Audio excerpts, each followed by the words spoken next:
Hey, today I'm talking about three 1950s films, all featuring Felicia Farr. I recently got a big old crush on her, and rightfully so. Well, the names of the three films that I am talking about today are 3:10 to Yuma, Timetable, and Onionhead. A stub is 3:10 to Yuma. This is a 1957 film. I've seen the remake a number of times, but I'd never seen this one before. But hot damn is it fantastic.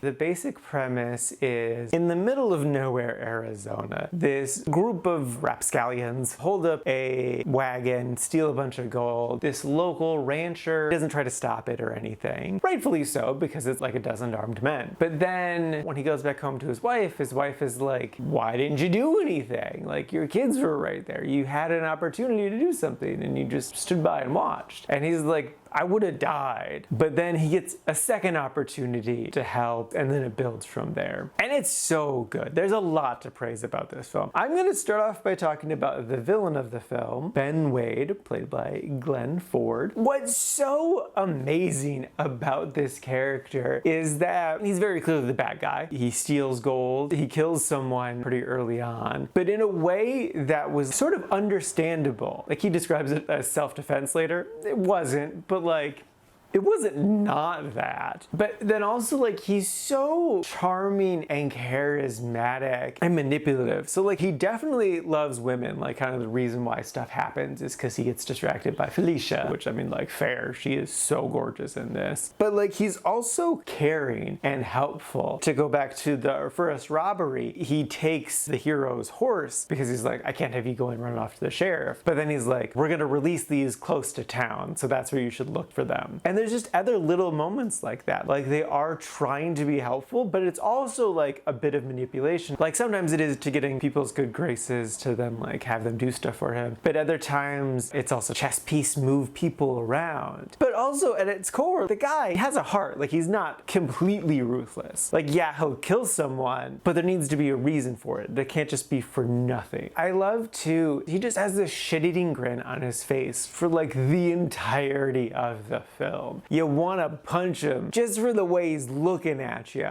but you know you shouldn't, because that's exactly what he wants. Ugh. And it's so brilliant. Just like this really interesting, nuanced performance of like, he's a bad guy who's definitely doing bad stuff, but he's not like completely a bad guy. To switch over to the lead now, Dan Evans is the character played by Van Heflin. Dan is such an interesting character because he is 100% right for not putting his life at danger to help these strangers with their money. Like, even though his kids are right there, no, that would have been so bad. And then so much of his motivation is because he needs money. His ranch is struggling because of a drought. They've barely been able to eat, let alone actually prosper. So like, he needs money. That's at the core of it. But then like, the villain tempts him with a lot of money. And it is legitimately very enticing to him because this guy is offering you the answer to all of your prayers and then some. Why should you not take it? Well, I mean, partly because you can't trust him, but like, sometimes you can trust him. So maybe he's not full of shit. Maybe he does value his life in this way, that he's willing to actually give you everything your heart desires. Maybe, potentially, or is it too good to be true? But then like, he gets so many outs throughout the course of the film. He does not have to be a hero. He does not have to put his life on the line. But what it comes down to in the very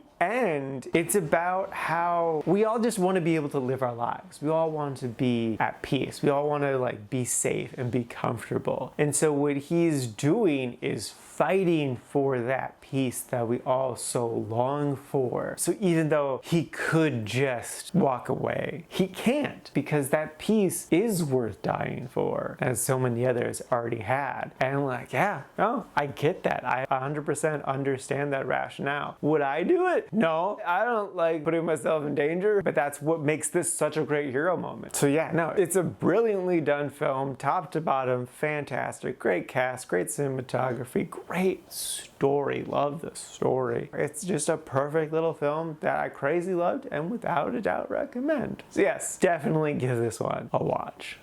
Next Next up is Timetable. This is a 1956 film. It's film noir, crime, drama, mystery type of thing. The basic premise, I don't want to go too deep into because of the mystery of it all. There are just so many different twists and turns that I did not see coming at all, but also felt very natural. But basically, there is this train robbery that happens, and then some sort of law enforcement guy and a train insurance investigator team up to look into this crime. And it's so good. What can I say about it though? It was so interesting seeing the train robbery stuff happen because it is very clearly meticulously planned out and executed and clever and fun, and I didn't see where it was going as it was happening. And then we get into like the main thrust of the story, and it just keeps doing that over and over again. Not like presenting a false reality, but you do get sucked into different sort of lies and different sort of deceptions. And then when they pull the rug out from under you, it really catches you off guard because you're just so invested into this. There's just so many scenes that are so incredibly well written. I mean, the whole thing is, but like there's definitely standout moments. Like they meet this guy who rents out planes and helicopters and stuff. When we meet him, he's just like chilling on a plane wing, drinking a coffee. He's clearly this larger than life character, but believable too at the same time, because he's like, yeah, I rented this thing, they didn't return it, that's all I know. One of my favorite scenes though, I want to be very particular with how I describe it without giving it away, is late in the film, the main bad guy character goes to talk to one of the other bad guy characters. The second one doesn't know about the first one. It's that sort of a thing. And so the main bad guy is trying to squeeze him to figure out what it is he's willing to tell people about everything. Like, is he a loose end? And it's this really masterfully written scene. It was one of those scenes where I'm like, I wanted to just rewatch it immediately to really just like break down all of the incredible beats that happen, all this very like natural manipulation type of stuff, because it is so fluid and just brilliantly done. Like, oh God, yeah, no, it's so good. And the twists just keep on coming. I feel like if you're eagle-eyed looking for twists and turns, you could probably spot stuff. But like I said, I was just so sucked into everything that I didn't see anything coming. It was awesome. I legitimately rewound it one time because I was like, wait, did this just happen? And yeah, it did. So yeah, no, I crazy loved this movie and would wholeheartedly recommend it. The only like sort of caution I would give is that the video quality, at least of the version of it that I saw, isn't the best. This hasn't been remastered or anything, so it is a bit fuzzy. But as long as you can accept that, it is 100% well worth a watch.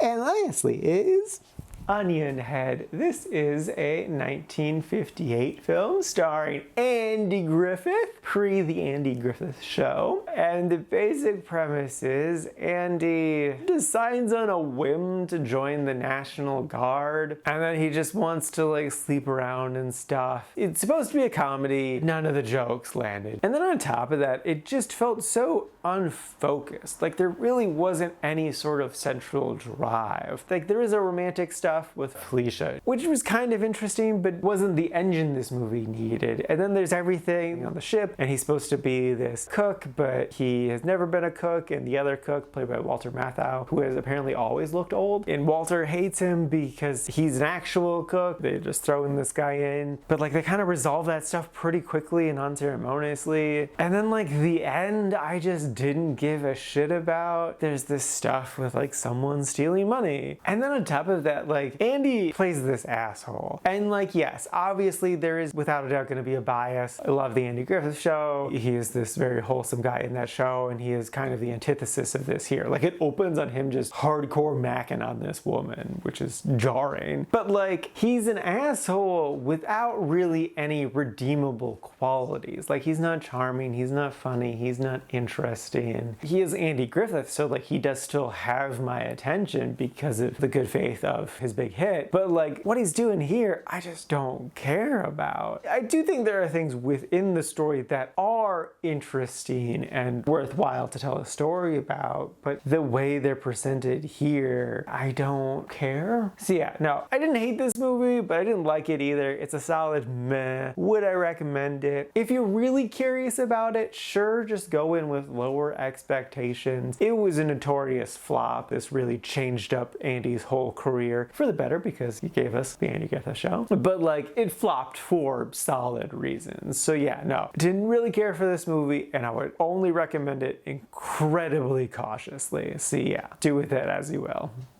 Alright, now for today's rankings. First up, we got 310 to Yuma sitting at number 20 in the Really Like section. And then after that is Timetable sitting at number 27, again in the Really Like section. And then bringing up the rear, rightfully so, is Onionhead sitting at number 164 in the Meh category. And this is out of a total of 192 old movies so far this year.